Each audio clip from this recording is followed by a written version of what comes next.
Hey, I'm Andy, and welcome to Rock, Roll, and Red Plaid. The heat I carry can get piping like Evil Knievel. Daredevil, my senses are heightened. My guest this week is hip hop artist Cyan Sueño. We talk a lot about different genres of music, our influences, and much more. Check it out. Flow exhibit the exhibition was raised to hold the pop. Rock, Roll, and Red Plaid podcast season 2, episode 3, I believe. Here with I guess we shall say Cyan Sueño.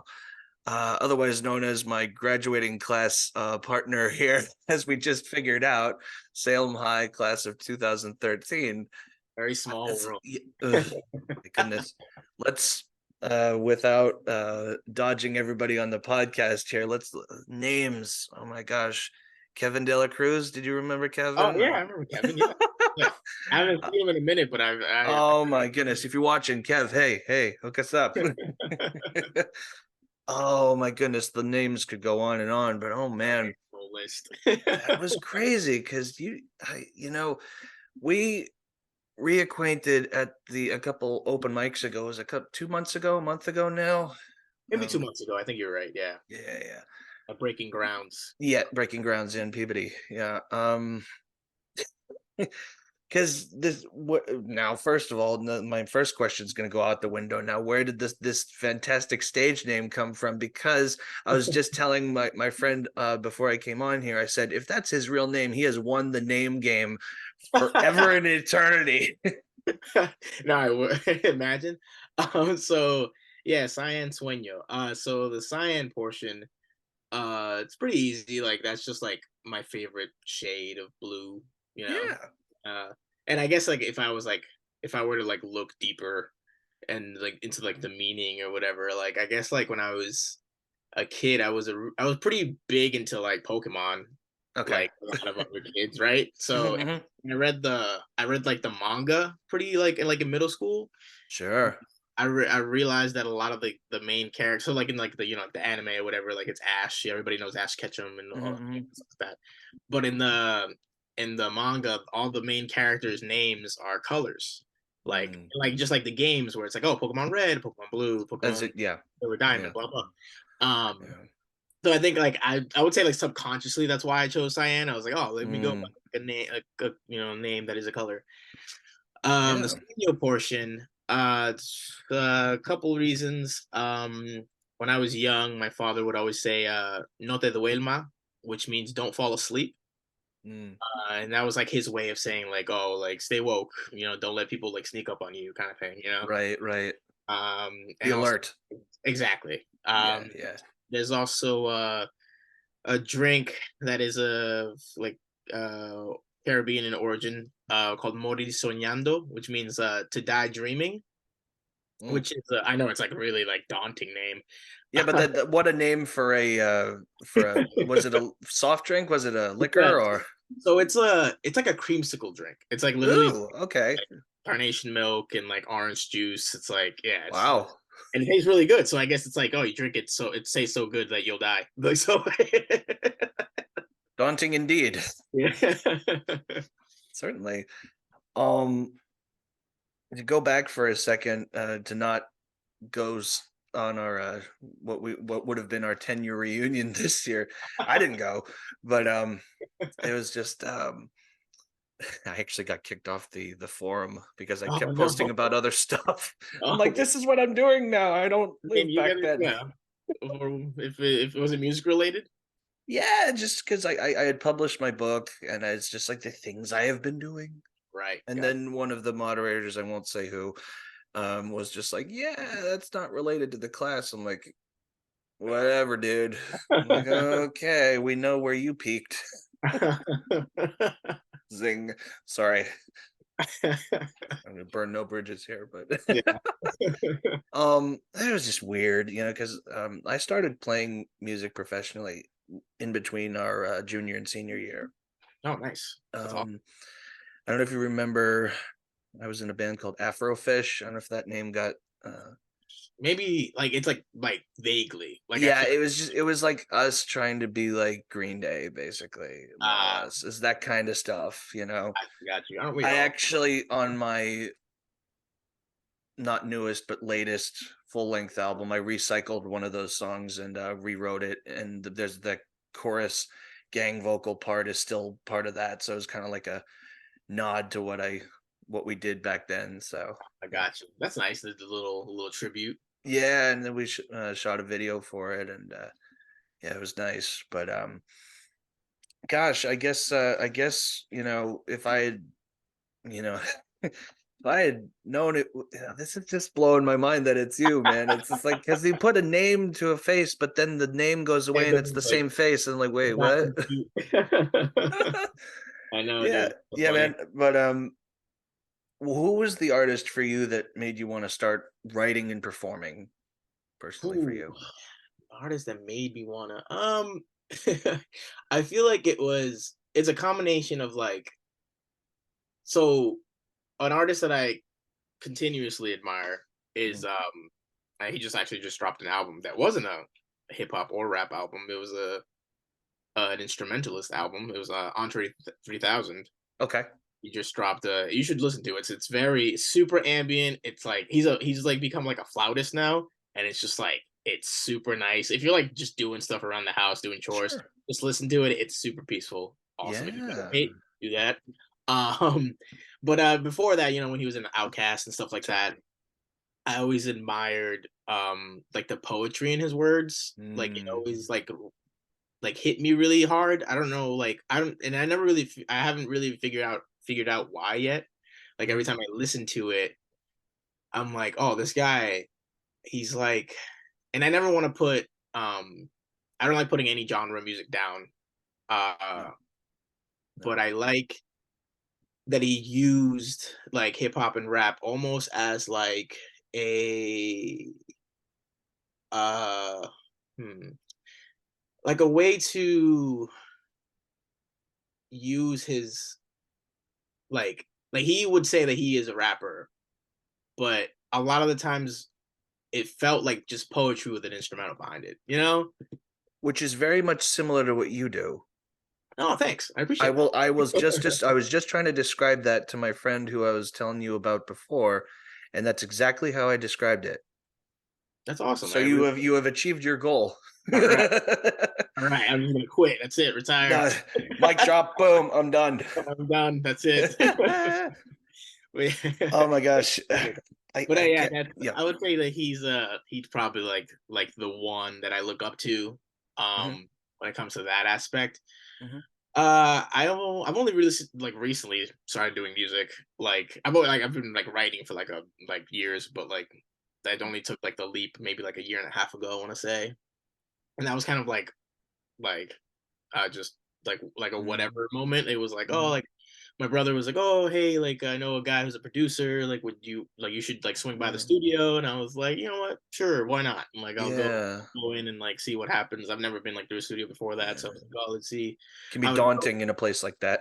Oh yeah, definitely. I was kind of, and you feel like you have to, especially if you're like paying them. You feel like you're paying for Oh their time. yeah. It's So you have to like, you it feel ain't like cheap either. Oof. exactly. So you feel like whenever I go to studio, like since like starting, like I try to go in with like at least like 90% of everything that I know I want on the track. So that Mhm. way it's easier for them, easier for me, like when I'm in the booth to be like figure out like, oh, actually that sounded bad. Right. Maybe I'll fix myself this Yeah. and that.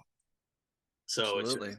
it's a learning process. I'm sure you're well aware of it. Oh yeah. I mean those recordings I did in when we were in high school, the ones I don't know, I had a CD circulating around there.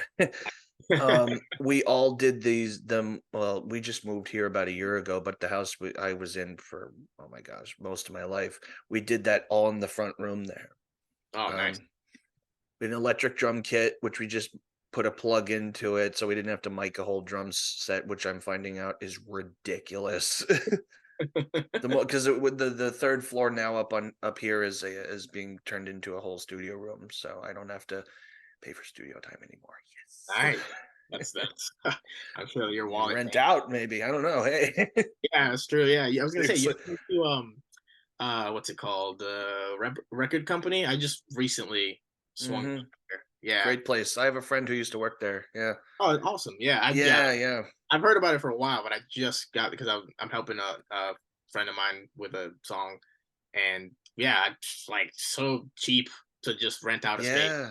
Wow, And that's crazy. it's non for profit. I mean, like obviously you pay for it and stuff, but it's Right. like, oops, somebody's summoning me. I got to turn off my phone before. We'll be right back after this. Um, oh yeah, I can deal with that later. Okay, cool. um, but these days when I'm doing my new solo stuff, I still have this giant series of amps on the third floor, but that's for that up there. Down here, I'm using this Nice. $100. I'm not, this is not an advertisement. This is not a sponsor. I just can't, I'm not good with inferior products, and this thing's amazing. When we create and we do our stuff, it sounds more professional than it ever has been. Oh yeah, Yeah. absolutely. And I guess, I know for me, when I write songs, most of it is under the rock umbrella. Like, how do the songs come together for you? Like, is it the lyric first and then the beats, or vice versa? Because for me, it's always almost exclusively the music first. Hmm. I think it's a little bit of both. Like, well, there are times where like inspiration comes maybe when I'm just like driving or something, and I'm like, Mhm. maybe I'm listening to a song I enjoy, and I'm like, it's almost like we're all like an accumulation of everything that we've heard. Sure. Like everyone is a smorgasbord of just whatever you are. Yep. Um, And I think it's that thing where it's like, oh, maybe I'm like listening to a song, and then I'm like, oh, like what do I sound like on this song? And then I'm like, oh, maybe I do it again with like a different song. And it's kind of like that thing. Right. Like I kind of build. It's almost like a building block. Then I turn all those things into like, oh, okay, like let me like use all those thoughts I had with like that moment of me just I don't know driving to wherever I was driving to Yeah. like and I'm just like absorbing it and like yo like Yeah. I'm right like the ideas down almost, but the ideas also just form into like a stanza or something a lot of the time. Like Yeah. And it like kind of forms itself and then late and then like it's almost like the main theme comes out like later. You know what I mean? mm, yeah, it's like I call it the soup. You get this ingredient from here and this ingredient from there, and it all goes in, and whatever Exactly. comes out is hopefully good. Yeah, right. Sometimes it's bad, but that's part of the process. Yeah, and I think it was one of the members of the Eagles who said, "Just keep writing music. You're bound to write a good song." I mean, that's good advice. It's like a muscle. It's like if you don't work out or do some kind of to keep your muscles active and strong, that you use it or lose it. Yeah, I think I follow the same kind of, or at least I try to remind myself because I know it's easy, like especially for people who are writers. It's like it's super easy to just fall off the wagon or get like discouraged sometimes where it's like oh like you wanna write, but maybe it's like you're not feeling it, but it's like you at Yeah, the end of the day like you should just keep writing. You know what I mean like even if every it's one thing. exactly, yeah. Like every Yeah. writer that I'm a giant nerd and I sometimes like I'm either reading a thing or like listening to a podcast where like a writer that I admire is like talking about Sure. something, and they're like, oh yeah, just they all say the same thing where it's always like, oh like Mm, just keep writing. Just like something. Yeah. or just yeah, if you want to write for like a minute, that's fine. Just like as long as you get it down and then you'll finish it later. Right. Henry Rollins. I don't know if you've ever heard of him. Oh yeah, and Black Flag, yeah. Oh my goodness. Yeah.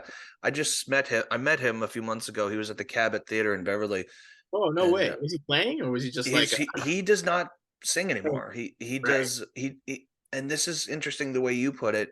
Whether it's writing anything, his ideas now, he says, just come in the form of spoken word or books. So now he doesn't just want to go out and play the old songs.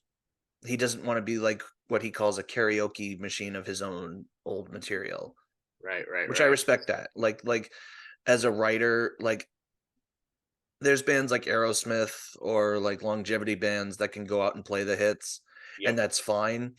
But part of me wonders, it's like if they have ideas and they're worried that just nobody is gonna care anymore.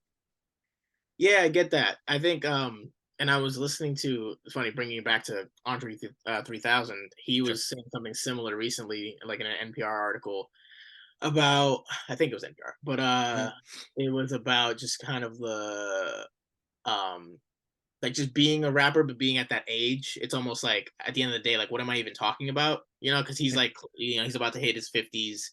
So it's like one of those things where it's like sometimes Yeah, like they can get kind of almost like redundant, like saying like certain things, you know what I mean? But like there are yeah, people out there that can make it work, you know, like it's not sure, exactly like, it's not just because that's the way for him doesn't mean it's for yeah. everyone. I But mean, I understand that, like the same yeah, thing with Henry Rollins, where it's like you want to um you know, yeah, you don't want to be like karaoke machine. You don't want to just basically say the same thing or use your same art the same way over and over again. mm, Especially when you could just like listen to it. You know what I mean? Like, what's the point if like? But yeah, but obviously, you know, people go to live concerts because they want to hear it. Like, they want that experience that like almost like your like dad or your mom had. You know, like mhm, a lot of yeah. time. Henry Rollins is in his early 60s now, which is crazy. That is great. But I the book I wrote, uh, called The Bipolarian Homesick Blues.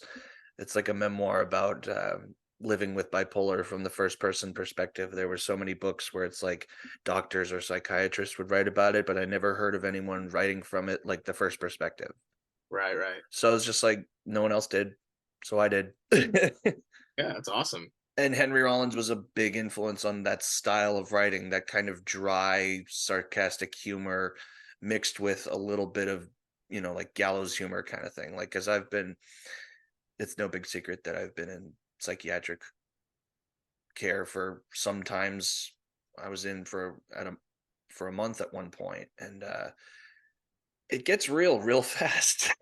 That's a nervous laugh. So it's like, No, no, yeah, I what get it. else can you do but write down how you feel? Because otherwise, it's almost like emotional vomiting in the sense of like either that or you're gonna go ballistic. No, I get that, dude. That's where the art comes from. You know. Yeah. And I when I did the meet and greet with Rollins, I handed him the book. I'm like, this would not have happened without you, dude. And he was just like, yeah. He was like the nicest guy despite his whole persona. I've heard that I forget. I was listening to an interview with him, and like Like it Joe Rogan, I think he was on. yeah, it was either Joe Rogan or it was like literally on Hot Ones or something. I think he did one of Right? Oh yeah, he did that too. those. So it was like one of the One ones, of the big ones, yeah.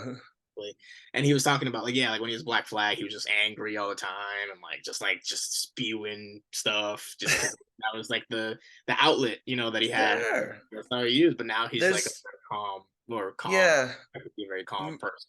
got it all out of his system, I suppose. Yeah. Maybe that's a good thing. Yeah.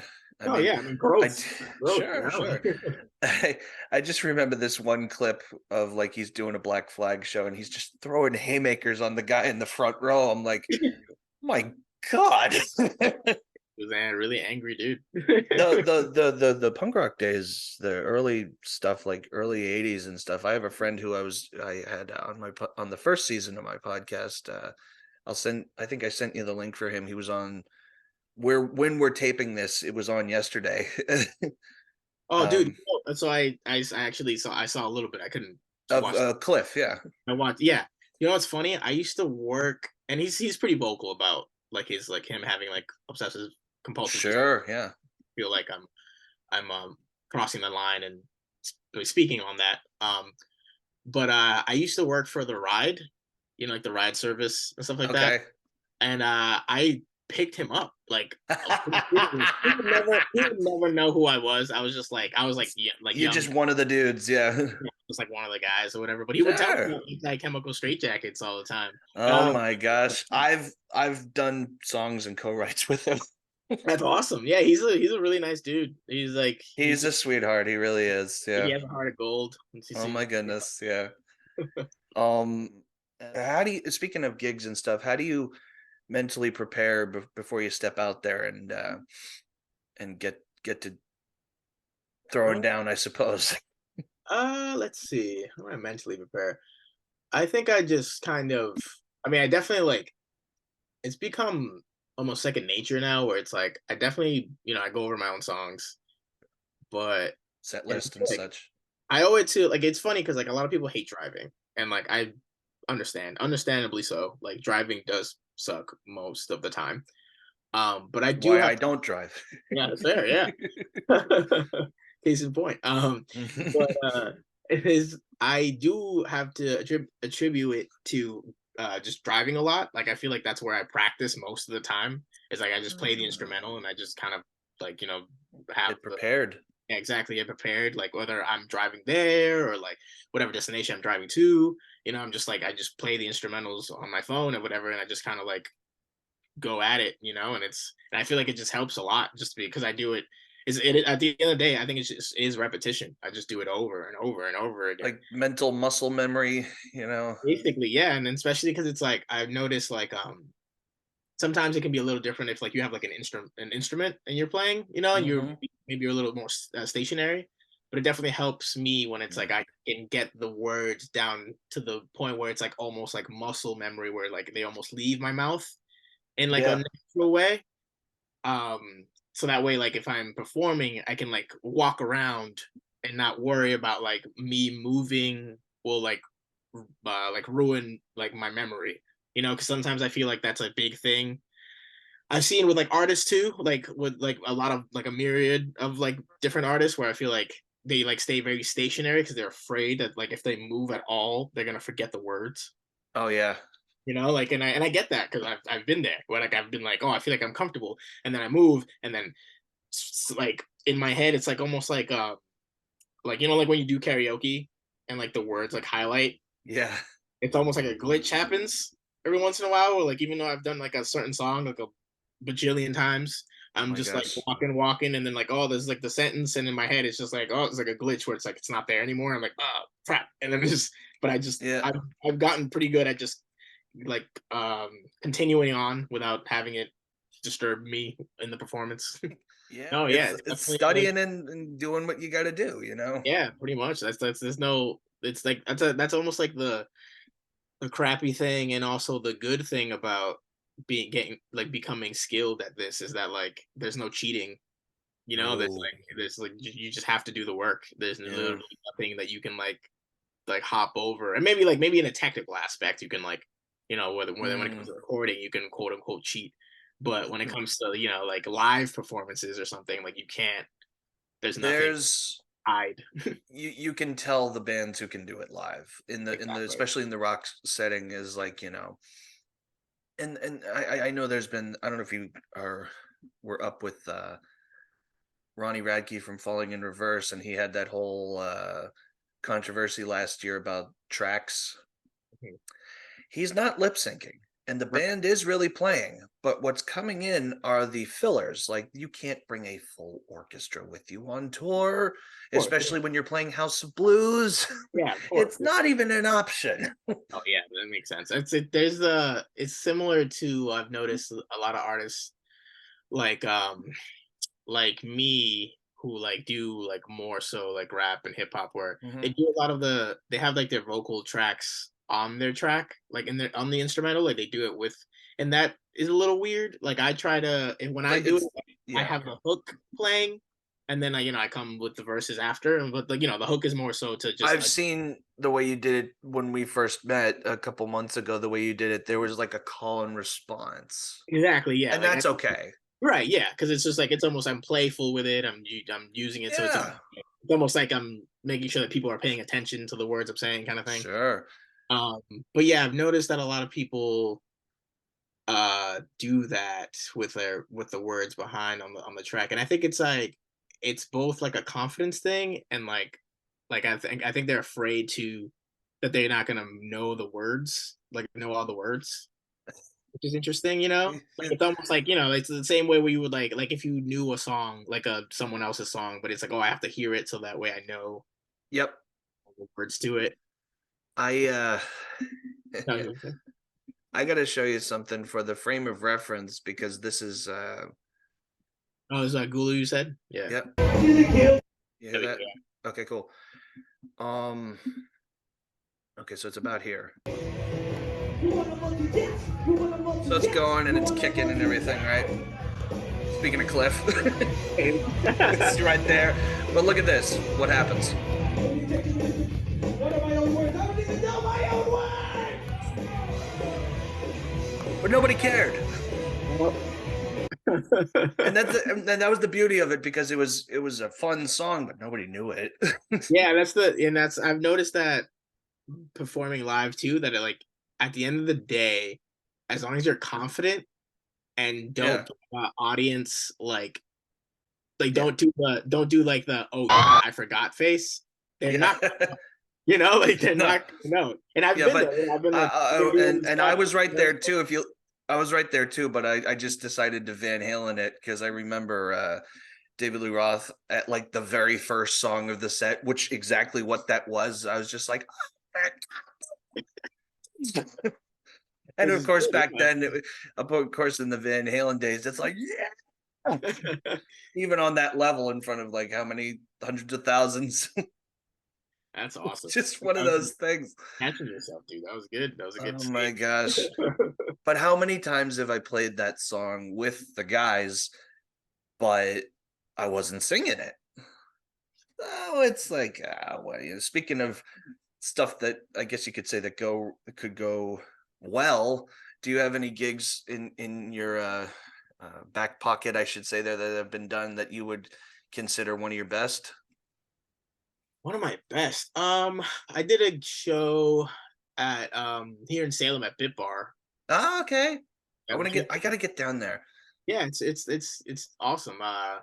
It was really cool because it was like a lot of friends, a lot of family, a lot of coworkers showed up, and it was like, and you could feel like the energy in the room was like I was really grateful because it was like a lot of it was directed towards me. It was like oh, like everybody, like luckily like everyone that was performing that night was good, so they got the appropriate amount of like yeah, let's go. But like but it's like, but then it got to like me, and obviously it's like a lot of people that I invited were there, so like obviously it got like really loud, so like it was just that experience. It's a good vibe. Yeah, that experience made absolutely. It so I'm I'm super grateful for that time. Oh my gosh. On the flip side of I mean, we've all had them, nightmare gigs. I always love asking this question. Ooh, so yeah, so actually the same way that like comedians bomb, I had my first like bombing as like a performer. Ooh. Where I went to this gig where like they had like a main artist situation, and they needed like openers, and I was like, oh yeah, sure, I'll do it, Absolutely. And it was kind of a bummer because I had to drive like an hour and a half away. Well, like that's like I said, used to driving, whatever. So like that was the bummer, but like to drive that far and then bomb, like that sucks. Yeah, the drive home. Yep, exactly. Like just self-loathing. Yeah, an hour walk game. So I went to the spot, and then like there was like people coming in, and you could already tell like everybody was kind of cliquey. Like it was in like everyone was in their like little circle, and little bubble. Okay, yeah. And I went first. Like I was the first one to go up. There was barely any introduction. They were just like, "Hey, here we got Cyan," and they were like, and I was like, "All right." And then like he was like, "You ready to go?" And I was like, "Yeah, I guess." Like, like I wanted to maybe like introduce myself a little bit or something, But no sound check or anything, just straight. Just straight do it. And it was like, all right. And then they played the instrumental, and then I did pretty well. Like I didn't mess up or anything. And then after it was done, like I said, yeah, you guys feeling that? And then it was silent. Ooh. Ooh, bad news bears. All right, and I made it completely worse because then after the silence, I went not even a little bit like into the mic. Oh. And then there was one guy that went, woo! Is that one guy? It's like, yeah, thank you. That one dude back there near the pub. Way to go. Yeah, it felt like, but you ever see like the Scott Pilgrim movie? I think so, yeah. Well, there's just like a part where like the band itself is playing, and it's like, and after they finish, like their friends are there, and they go, woo, and then go back to whatever they were doing. Yeah, just a collective, like a checked woo. Like exactly. A woo. Like, yeah, I'll give him one. Just like, Yeah, I don't know if I've told this one for me on this podcast yet, but it was the Midway Cafe in JP.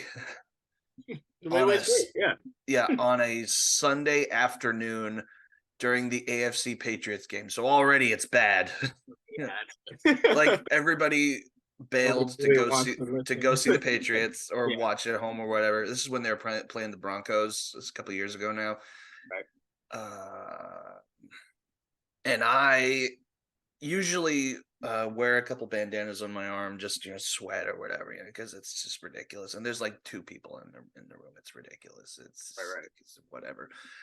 And during the apex of the end of our first song, which is like a real real heavy ride out, and I'm there, I can't let up, and I feel a sneeze coming on. Oh no! And my hair was just long enough to get some movement there, and I blow a huge just snot, and it came back up all over my face. Oh God! And I said to turn away real quick. And that was the first song. Yikes. And it just and thankfully I just with my bandanas, and I'll just throw them away. And then at the end of the show, my drummer went to pick them out of. I'm like, don't touch that. And he's like, why? I'm like, you don't want to know. And then he looked, and he was like, like, so that was, yeah, that didn't pan out too well. It's just stuff you're not prepared for, but it's like, I can't see with you with that's, here's the thing, there's trade-offs with stuff like that. Like with vocalists, you can't repair, like if you can't just get another voice box, like guitarists break strings, drummers break sticks, whatever. But at the same time, when playing an instrument, your hands are occupied. And if you and another time too, our drummer were playing outside, a spider started crawling up his face during the song. That's crazy. That was, yeah. What kind of, that's some omen stuff. I don't know. It was just like one of those garden spiders. It was like out at a friend's barbecue or whatever. It wasn't like, very, or anything, I think it's just funny, like the audacity of that spider, like that. Like there's stuff happening. It wasn't like just like someone sitting in the audience, like, oh yeah, no, yeah. It was like a person, constant motion. And he's that was during that song I just played too, actually, and he's doing all this motion, cross motion stuff, and then like, yeah, and then at the very end he's like, and wipe it off his face. Good for him. He's not really fazed by stuff like that, really. It's whatever, He listens to My Chemical Romance. There you go. Oh, NCR. Oh my. Our local North Shore music scene really seems to be coming into their own. Like the South Shore had a lot for a while, but the North Shore has been expanding, especially post-COVID. Is there anything you'd like to see that would grow us further? I mean, because I'm putting this out there, probably in New Year's. So, that is a good question. It seems like, I think maybe like at the end of the day, just like more venues have like the option for open mics. I think because it seems like definitely cafes are like the spot. You'll love Gulu. I don't know if you've been there. Probably. I did the open mic there once. And that was nice. It was like really opening and really like I didn't feel out of place or whatever. The thing about like certain open mics that feel, at least from someone that like me, that like specializes more so in like hip hop and R&B and stuff like that, is that you might feel a little, not like because of the people you'll feel out of place, but because of the like a lot of times it might be, or like I would say 9 times out of 10 it'll mostly be like people with like acoustic guitars situation. So like it'll feel like a little strange for someone to like be like, not to say that all my songs are kind of aggressive. Like when we did like the open mic at Breaking Grounds, the songs I did were pretty tame, I would say. I wasn't. Right. No. Yeah. It's my nature. So exactly, yeah. But that's what I'm saying. Like sometimes, like you can feel the vibe of the venue, So you can be like, oh, okay, Yeah, actually, I can let loose a little bit. It doesn't matter. yeah. I, But sh- I maybe that I guess like more venues to kind of give like artists the opportunity yeah. to perform, like I maybe was, more pubs in like the North Shore area because I feel yeah. like Boston is like riddled with places where it's just like, Riddled oh up, yeah, open mic absolutely here, open mic inundated. there. Exactly, yeah. So maybe just that. I guess like venues like open up like their space a little bit. But I get it's a little difficult, especially when you never know the vibe. Yeah, it can get real weird real quick. Exactly, yeah. Um, Like I've but definitely I've been to many open mics where it's like it'll either be like really well done, like oh everybody did a really good job and nothing like really weird, and then there's that one person that Gulu's is just awesome. Like we're there at least once a month, and that's my number one spot there. Really, that's awesome. uh, I gotta start going more often.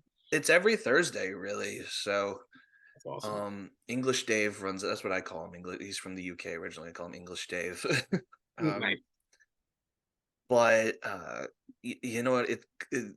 I was at first I wasn't sure how they were gonna take to him, but Cliff's like the mayor over there when he comes down. That's awesome. Good, So good. great. And like people get up and like quasi mosh during his stuff. It's hilarious. Yes, I think that's why I like open mics are also really good for like practice. If you just Oh like yeah. you don't have to like obviously when I first started out, like I would go to open mics and like this is serious. I'm performing in front of people. Like I have to do that and not to say that you shouldn't do your best. Where No, right. it's a space where you're literally just like just practicing. Like it's like you're just there to be like, oh, I mean, you're here to share more so than you're here to like, I don't know, like sell, I guess I should say. Right. Like it's like obviously like as a musician, as an artist, you're a walking advertisement. But like Yeah. at the end of the day, like open mic specifically should just be a more relaxed situation instead of like going to like a performance or whatever, like a live setup situation. Right. I mean, it's great to grow what we have. It's like I don't know. It's just I went to Gulu a bunch when it was this is before COVID, but and then the world stopped, which was whackadack. But that gave people a lot of opportunities. I noticed that they hunkered down into their little home studios and they wrote or they recorded or both or whatever else. And I did too. Oh yeah. And I came out with 15 songs and 6 dialogues for 21 tracks, and it was way too much. That's Way not too on much. dude. All that that's that you use an outlet, all that. Yeah, it's half of them were covers, but it's just like experimentation, really. Yeah, it still counts. Yeah. All right. I guess we are done, and I'm just gonna turn the recording off right here and right. Carry can get piping like Evil Knievel. Daredevil, my senses are heightened. The spark in the bottle, that when it opens up is very enlightening. A stoic poet with infinite lyrical ammunition and premonitions. Rap forefathers flow, exhibit the exhibition. Was raised. For more of my original content, visit my website, www.andyconley.com.